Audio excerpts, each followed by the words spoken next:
Ako s ľahkosťou povedať tvojmu dieťaťu, kde sú jeho hranice, bez toho, aby si mal výčitky svedomia, že si mu ublížil, alebo mal pocit, že si zlý rodič?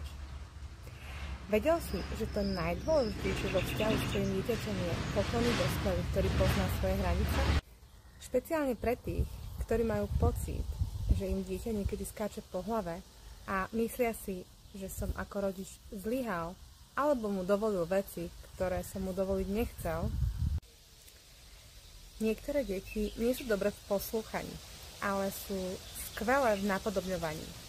Čo znamená, že sú skvelými pozorovateľmi a to, ako my dospelí riešime veci, budú od nás kopírovať.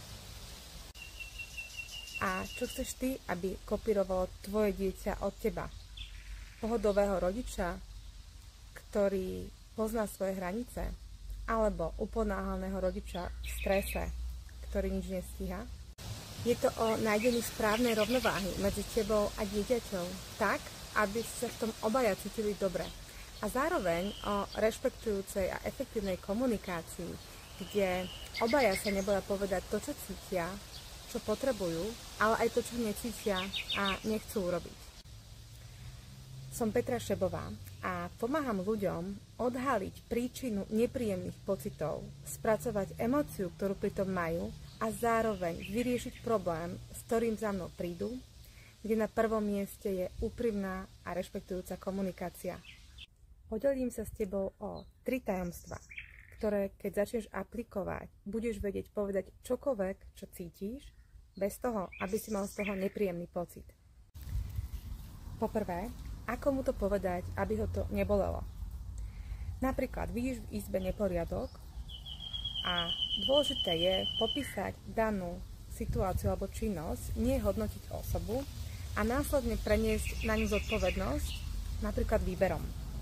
Napríklad vidím, že máš v izbe neporiadok a tým pádom neviem nájsť tvoje papuče.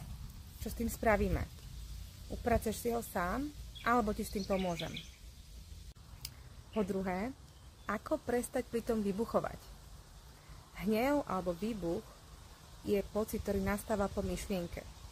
Každá negatívna myšlienka generuje negatívnu emóciu, ktorá sa okamžite somatizuje do nižšej energie. Je možné tú myšlienku zastaviť, ísť proti jej prúdu, aby sme sa pozreli, kde vznikla. A tým pádom zistíme aj nepríjemný pocit, ktorý z nej máme. A po tretie, ako odstrániť ten nepríjemný pocit? Nevypovedané emócie nikdy nezmiznú.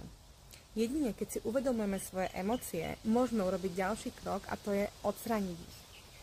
Pokiaľ ich neodstrániš ty, zostanú neodstránené. Ale čo je zázračné, dajú sa odstrániť behom pár minút. Ak aj ty chceš konečne vedieť, kde tie nepríjemné pocity vznikli, klikni na tlačítko Áno, môžeme to spoločne zistiť a ja ti darujem 20-minútovú konzultáciu.